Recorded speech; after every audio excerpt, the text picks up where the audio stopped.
Hey, it's Hunt. You found Hunt on Saints. We're talking black and gold football. Do us a favor. Hit the like button, share your comments below, and hit that subscription button so you can get all of our content. Enjoy. Let's talk about the Saints. I don't know when their next parade's going to be. It's been a few years. A while, I think. It potentially could be a while. ESPN's Mike Clay came up with his position unit rankings for the entire National Football League.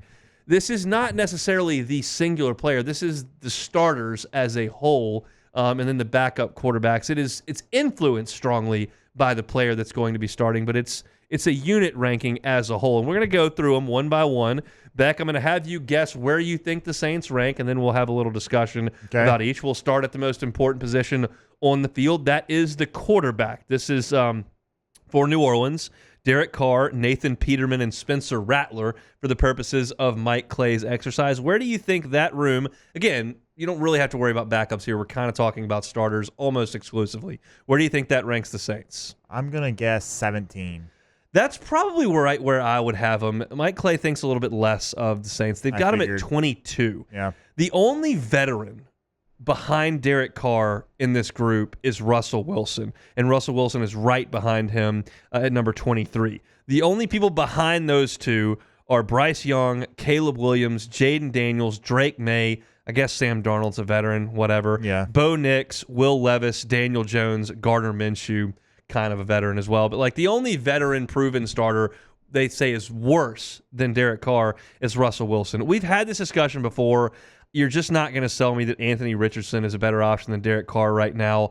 I'm not even sure that Geno Smith or Kyler Murray are better options than Derek Carr, but they are in front of him. They got him at 22. It's interesting. I've seen a lot, or not a lot, but I at least saw Field Yates had Anthony Richardson ranked very highly in his QB rankings. I don't know if is this a 40-yard dash ranking? I don't is this know. A throw the ball through a wall ranking? I'm guessing he's having a really good camp, but again, like camp is camp. It's not a game. I'll pass on that in a big way. He wasn't even good at Florida. Okay, that's quarterbacks. Let's go to running backs for the purpose of this discussion. Got Alvin Kamara, got Jamal Williams, got Kendre Miller, and Jordan Mims, who that's pretty far down the line.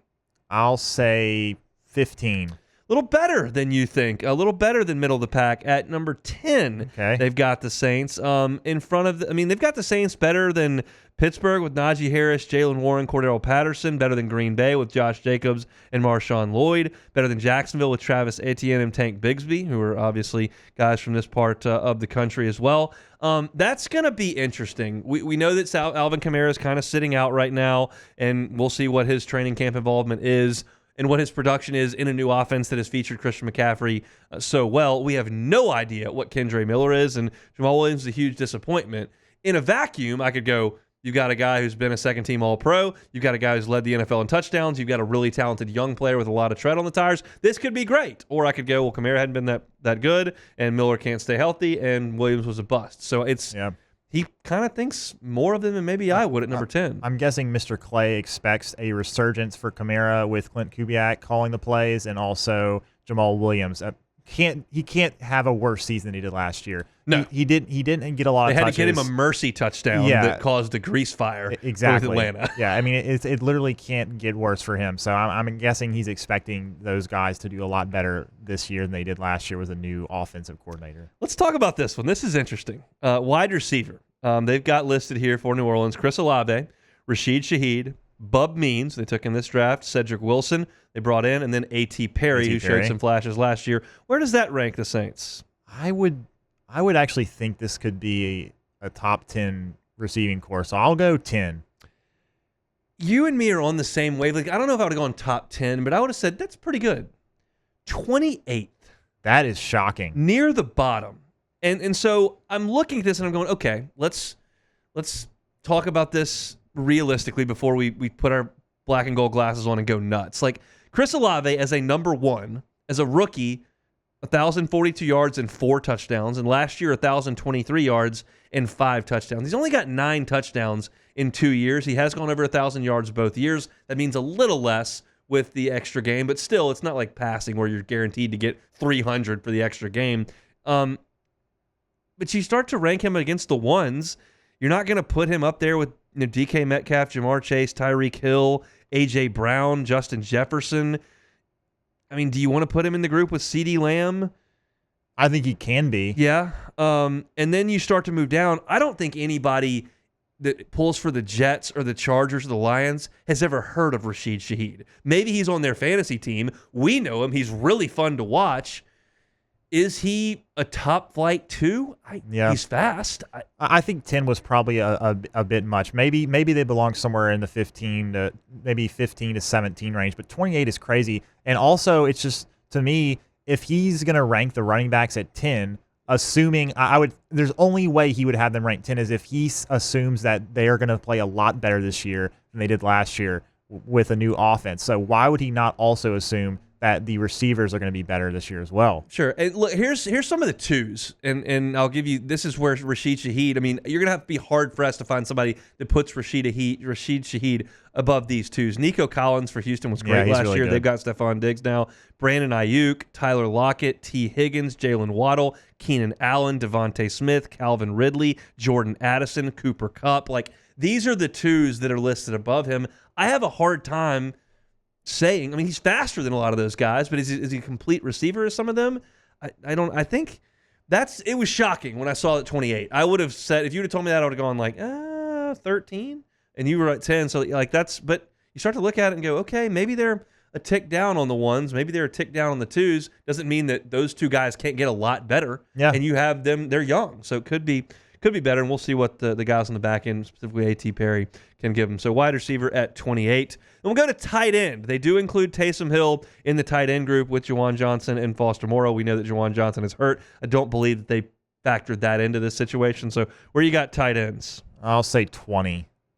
19. So you're right there on tight ends. Not a dynamic tight end, and I think that's why we gave a look to potentially, as you're looking at through the mock drafts, would they take Brock Bowers to create a real mismatch there? I don't know that they necessarily have it. Juwan Johnson is okay. He's really just more a receiver. He is. And then Taysom Hill is something that no one else has. So I think, putting him right there, not the worst ever. You've got guys that can make plays for you, but you're not talking about, Kelsey, Andrews, Dalton Kincaid, Kittle, Laporta, Evan Ingram, Brock Bowers. Brock Bowers in the Raiders in this number 7. So that's a lot of respect for him, having never caught a bash. You got Njoku, Hawkinson, Hunter Henry, Cole Kmet, Kyle Pitts. So yeah, I mean, you got better tight end options than what New Orleans has there.